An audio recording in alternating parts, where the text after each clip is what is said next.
Saludos, viajero, viajera del espacio. Mi nombre es Piedra Luna y como mandan los hilos del tiempo, en tu presente vengo a contarte una de las muchas historias que se escriben en mí. Esta es la historia de Rulabá, relato 11. Eones atrás, una isla que en los días de hoy los habitantes de otros mundos solo conocen por canciones, fue creada por Gea. En sus principios, el único propósito de esta nueva dimensión era ser el lugar regenerador de la, en demasiadas ocasiones, mermada energía de nuestra madre. Por ello, en esos tiempos sin conflictos, solía retirarse a esta isla con frecuencia, abandonándose al descanso que tanto necesitaba, ya que el desgaste energético que empleaba en sus creaciones la dejaba totalmente exhausta. Cuentan los eruditos que la isla de Rulabá es un paraíso natural situado en el centro de un gran mar, en donde no existe ninguna otra porción de tierra. La extensión del terreno se pierde a la vista, desconociéndose con exactitud la magnitud del mismo. Un palacio de cristal ambarino se levanta en su epicentro, mostrando su magnética figura a la vista de quienes tienen o han tenido el privilegio de contemplarlo. Verdes valles de extensas faldas se cobijan al amparo de las múltiples cordilleras que los acogen. Fluidas y ruidosas colas de agua abundan en ellas, formando amplios lagos de aguas cristalinas en donde sus alrededores se reflejan. Todos los árboles que crecen en las inmediaciones del palacio son frutales. Sus variadas frutas se regeneran de inmediato cuando una de ellas es arrancada, no importando la estación en la cual se encuentren, ya que las leyes naturales que rigen este hábitat no siguen los ciclos comunes de las otras dimensiones.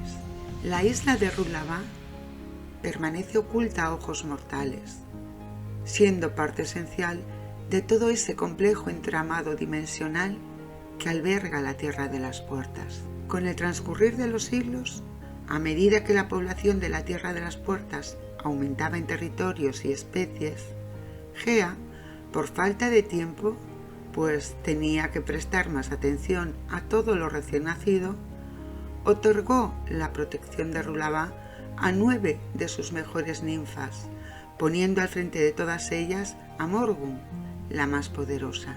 La raza de las ninfas se divide en 3 clases. Las Oréades, encargadas de proteger y cuidar las grutas, montañas y todo lugar rocoso.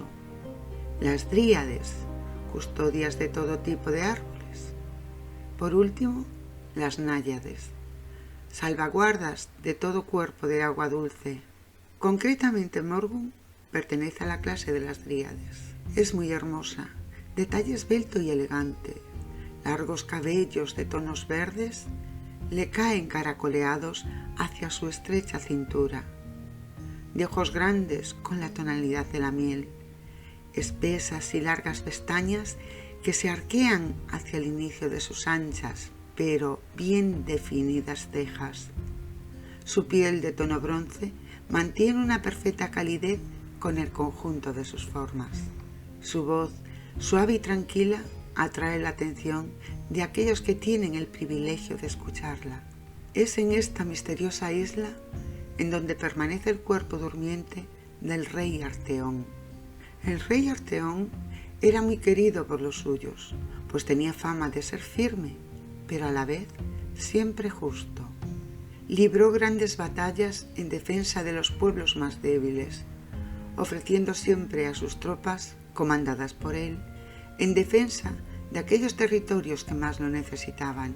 En esos tiempos, los conflictos bélicos eran bastante frecuentes, sobre todo entre la raza humana, ávida siempre de poder territorial y de muchos otros materialismos. En los hilos temporales que pocos recuerdan ya, este rey humano gobernaba la ciudad de Elore, próxima al bosque de los sin alma.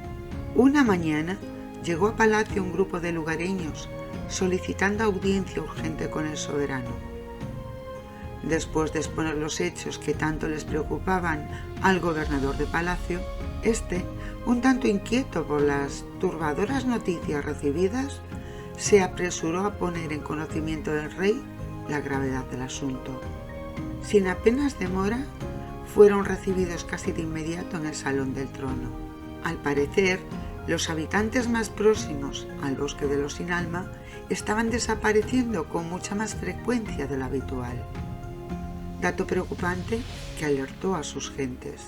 Aunque se solían hacer numerosas batidas en la búsqueda de los que sin más desaparecían, nunca lograban encontrarlos. No se hallaban indicios de violencia, ni rastros que pudieran justificar su ausencia para encontrar un motivo que les clarificara lo sucedido.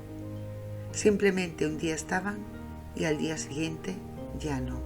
El rey Arteón resolvió investigar el misterio. Pasados unos días, se montó al lomo de Yanrai, su hermosa yegua blanca, llevándose consigo a un reducido grupo de soldados.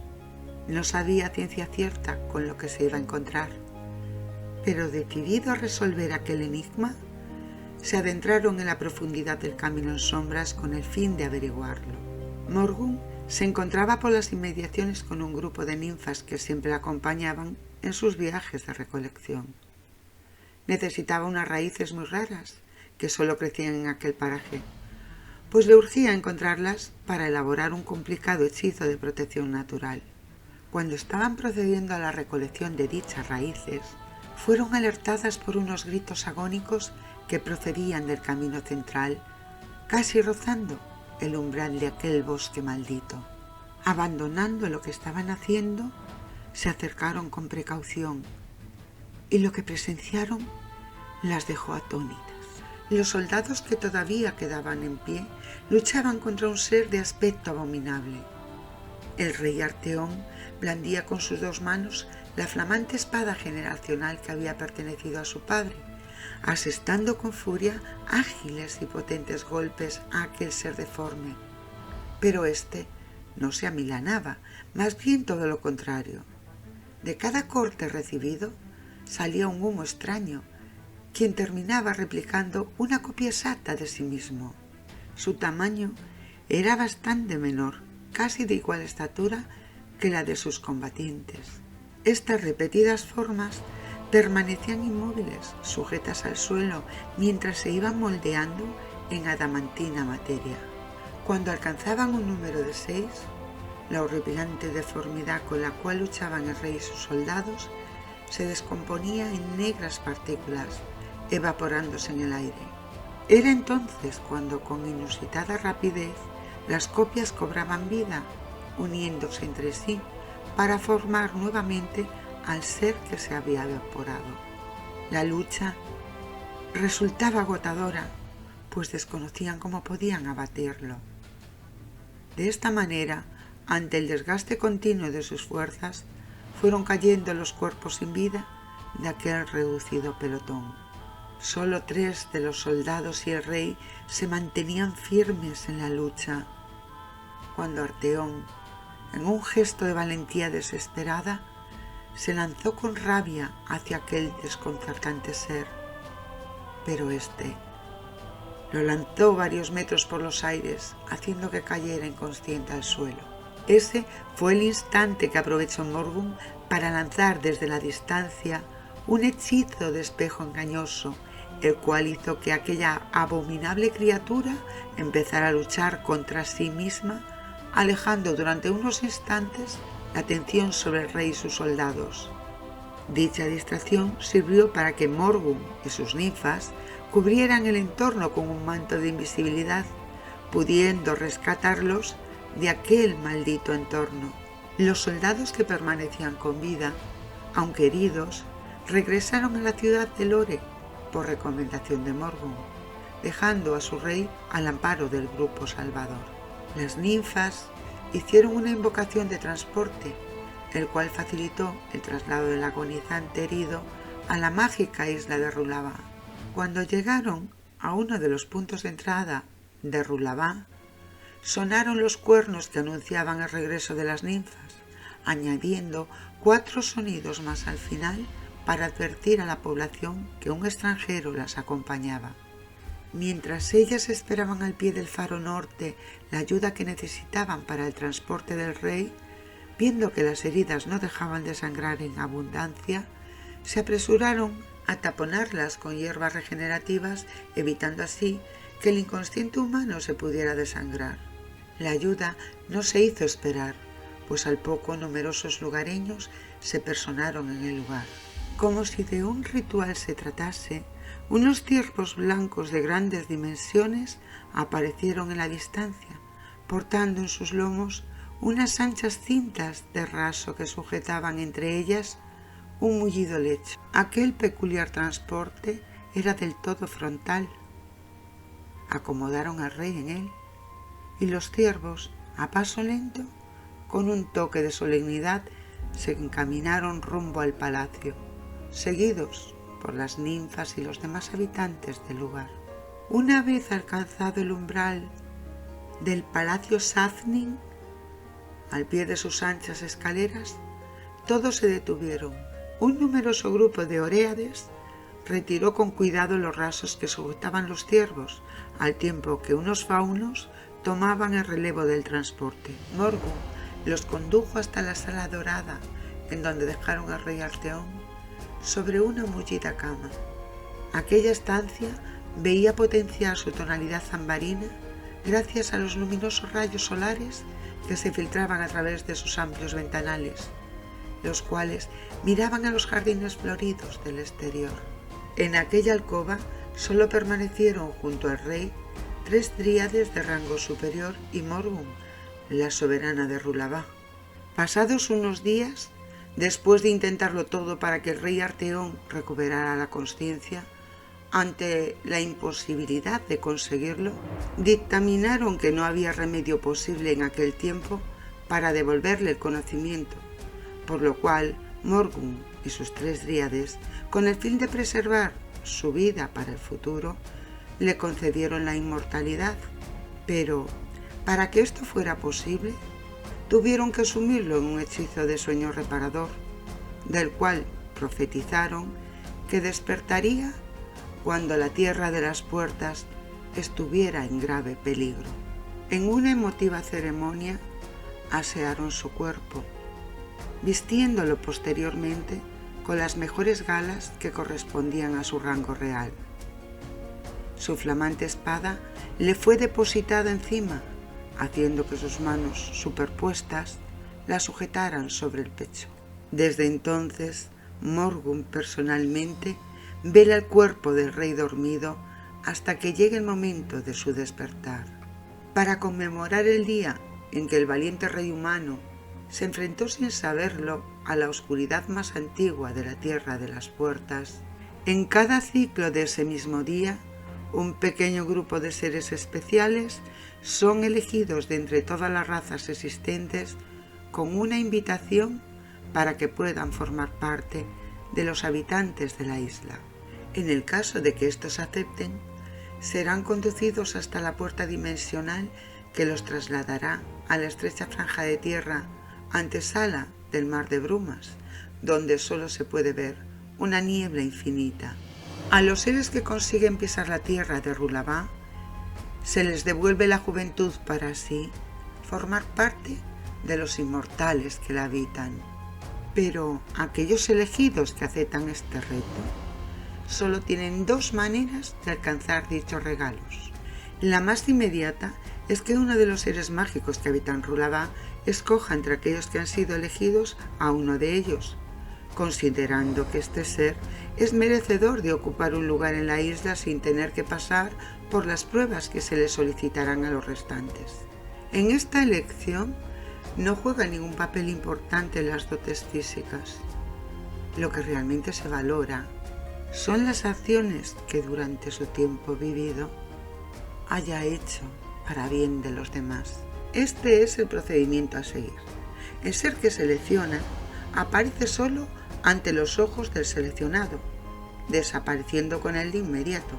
La segunda manera de pisar la enigmática tierra de Rulabá es mantenerse dentro de aquella pequeña franja terráquea, mientras en la distancia ven cómo se acerca un imponente barco de hinchadas velas con un símbolo de sirena dorada en su vela central.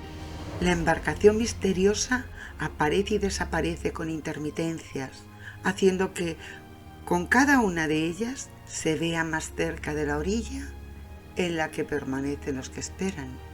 Cuando suben al barco por una corta pero ancha pasarela, no consiguen ver tierra por ninguna parte, pues la isla está protegida por un tupido manto de niebla.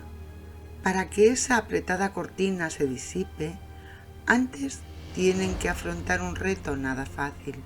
Este consistirá en adivinar mediante acertijos 3 nombres de la tripulación. Solo así la niebla se disipará para mostrar la belleza de Rulabá, mientras el barco que los transporta se acerca con suavidad a sus orillas. Pero si esos nombres únicos no son adivinados, navegarán errantes durante un gran periodo de tiempo mientras intentan resolver los acertijos planteados. Transcurrido el plazo fijado por la capitana para la resolución de los enigmas, el barco se desvanecerá con todos los que están a bordo, para unirse y formar parte por siempre de aquel manto grisáceo que protege a la enigmática isla. Todo este proceso, para los que deciden arriesgarse, es puesto en conocimiento de los elegidos antes de cruzar la puerta dimensional. De esta manera pueden declinar dicha invitación con la suficiente antelación. La densa niebla que protege Rulabá constantemente, ocultándola de todas las miradas, es la antesala que la defiende de aquellos que, sin ser elegidos, deciden por su cuenta y riesgo cruzar esa puerta dimensional. Muchos de los que así lo hicieron nunca han regresado. Se cuenta que, sin más, el barco aparece en la orilla y cuando todos están a bordo, desaparecen las brumas. Ese tupido muro grisáceo muestra el ambiente de un mar brumoso a todos aquellos que no están preparados para pisar esa enigmática tierra. En la montaña escarlata, grabada en su piedra, se puede leer esta profecía. En una isla perdida, el rey dormido despertará, entre ecos lejanos de auxilio que la tierra de las puertas le hará llegar. Capitaneará a los ejércitos de la luz, luchando con tenacidad, al servicio de la justicia en una batalla de extrema ferocidad. Cuando el equilibrio que fue quebrado se vuelva a regenerar, retornará a Rulabá siendo un guardián de la inmortalidad.